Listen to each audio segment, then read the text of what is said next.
नमस्कार दोस्तों, planet astrology में आप सभी का स्वागत है। आज के इस वीडियो में हम जानेंगे मेष लग्न की कुंडली में चंद्रदेव का द्वितीय भाव में क्या फल मिलेगा। दूसरा भाव धन का भाव होता है, कुटुंब का भाव होता है, वाणी का भाव होता है। दूसरे घर के स्वामी यहाँ पे शुक्रदेव हैं, चूंकि वृषभ राशि बनी हुई है। तो चंद्रमा अगर यहाँ पे बैठेंगे तो कैसा फल देंगे, इसको जानते हैं।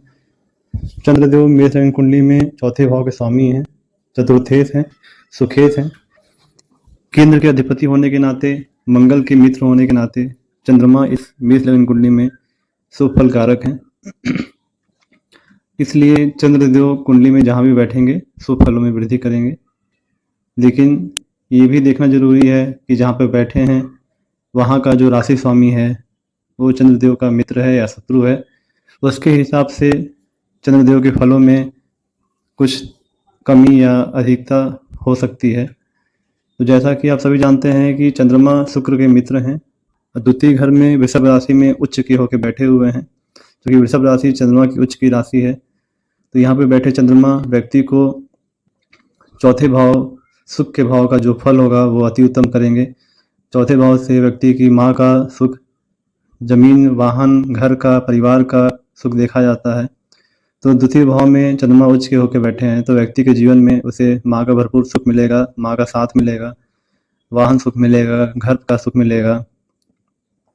द्वितीय भाव में चंद्रमा बैठे हुए हैं। चंद्रमा जो है वो एक सौम्य ग्रह है, शीतल ग्रह है।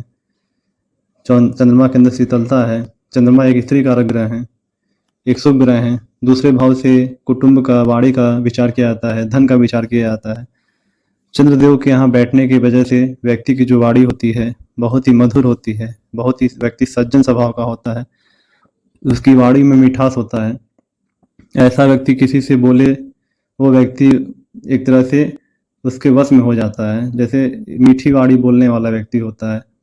दूसरी भाव में चंद्रमा के बैठने से व्यक्ति का जो कुटुंब होता है व्यक्ति का बहुत सपोर्ट करता है। व्यक्ति को धन का भरपूर सुख मिलता है, परिवार का भी भरपूर सुख मिलता है। चंद्रमा के यहाँ बैठ जाने से व्यक्ति की जो वाणी होती है बहुत ही मधुर होती है। व्यक्ति किसी भी मनुष्य या व्यक्ति से अगर वो बात करता है, ऐसा जातक किसी से भी बात करता है, सामने वाला अगर कितना भी दुख में होगा, पीड़ा में होगा, लेकिन इस व्यक्ति से बात करने मात्र ही उस व्यक्ति के सारे गम कष्ट दूर हो जाएंगे। क्योंकि द्वितीय भाव में चंद्रमा उच्च का होकर बैठा है, द्वितीय भाव वाणी का भाव है, तो व्यक्ति की वाणी एकदम उच्च हो जाती है, व्यक्ति की वाणी में ओज हो जाता है, व्यक्ति की वाणी में मधुरता हो जाती है, मिठास हो जाती है। चंद्रदेव की जो दृष्टि है वो अष्टम स्थान में पड़ रही है। 7वीं दृष्टि अष्टम स्थान पे है, जहाँ पे वृश्चिक राशि बनी है। वृश्चिक राशि के स्वामी स्वयं लग्नेश मंगल हैं। मंगल चंद्रमा के मित्र हैं। दृष्टि तो यहाँ पे मित्र दृष्टि पड़ रही है, लेकिन चूंकि वृश्चिक राशि चंद्रमा की नीच की राशि है तो यहाँ पे नीच दृष्टि पड़ रही है। नीच दृष्टि की वजह से बहुत ज़्यादा परेशानी तो नहीं होती है, लेकिन चंद्रमा की दशा अंतर्दशा में अगर ये चंद्रमा थोड़े भी पीड़ित हैं, पाप प्रभाव में हैं, पाप ग्रहों के नक्षत्रों में हैं, तो व्यक्ति को मानसिक कष्ट दे सकते हैं, व्यक्ति को सर्दी जुकाम दे सकते हैं, कब्ज जनित रोग दे सकते हैं, माँ के साथ वाद विवाद करा सकते हैं। ये अष्टम स्थान से आयु का विचार किया जाता है। चंद्रमा एक शुभ ग्रह है और उच्च के होके वृश्चिक राशि 8वें स्थान पे अपनी दृष्टि डाल रहे हैं, तो व्यक्ति की आयु तो अच्छी होती है, व्यक्ति की रोग प्रतिरोधक क्षमता भी अच्छी होती है। सॉरी, चंद्रमा का शुभ होना कुंडली में बहुत ही आवश्यक होता है, क्योंकि चंद्रमा मन का, माँ का कारक होता है, स्त्री का कारक होता है, जल का कारक होता है। किसी भी व्यक्ति का मन उसके जीवन में वो क्या हासिल करेगा, क्या हासिल नहीं करेगा, उसमें मन का बहुत बड़ा रोल है, बहुत ही बड़ा रोल है।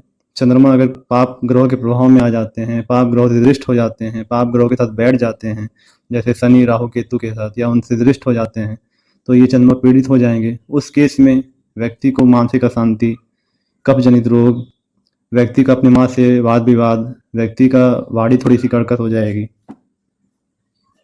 चौथे भाव का जो प्रभाव होगा, जो फल होगा, उसमें न्यूनता आ जाएगी।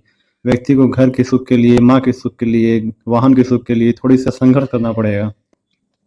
लेकिन अगर यही चंद्रमा शुभ ग्रहों से दृष्ट हो जाते हैं, शुभ ग्रहों के नक्षत्र में बैठते हैं, शुभ ग्रहों से युक्त होते हैं, जैसे गुरु, बुध, शुक्र, तो ये चंद्रमा अति बलशाली हो जाएंगे। अगर ये चंद्रमा 12 से 18 अंश के बीच है तो अंश बल से बहुत मजबूत है। अगर ये चंद्रमा शुक्ल पक्ष की अष्टमी से कृष्ण पक्ष की अष्टमी तक के हैं तो पाप ग्रह तो ये चंद्रमा बलवान है। अगर ये चंद्रमा कृष्ण पक्ष की अष्टमी से शुक्ल पक्ष की अष्टमी तक के हो जाएंगे तो पक्ष बल से कमजोर हो जाएंगे। तो चंद्रमा का बली होना कुंडली में बहुत ही आवश्यक है।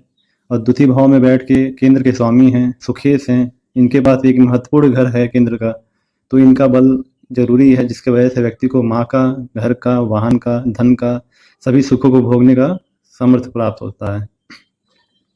किसी भी व्यक्ति की कुंडली में अगर चंद्रमा पीड़ित हो रहे हैं किसी भी तरीके से, चाहे वो पाप ग्रह से दृष्ट हों, पाप ग्रह के साथ बैठे हों, या फिर अंश बल से कमजोर हों, पाप ग्रह के नक्षत्रों में हों, तो व्यक्ति को चंद्रमा को मजबूत करने के लिए सोमवार को प्रतिदिन सायंकाल चंद्रमा को दुग्ध से अर्घ देना चाहिए, माता का सेवा करना चाहिए, माँ का कभी अपमान नहीं करना चाहिए, शिव शंकर भोलेनाथ की पूजा करनी चाहिए।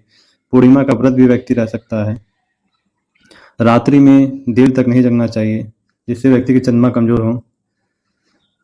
दोस्तों, मेष लग्न कुंडली में द्वितीय भाव में मैंने चंद्रदेव का फल बताया है।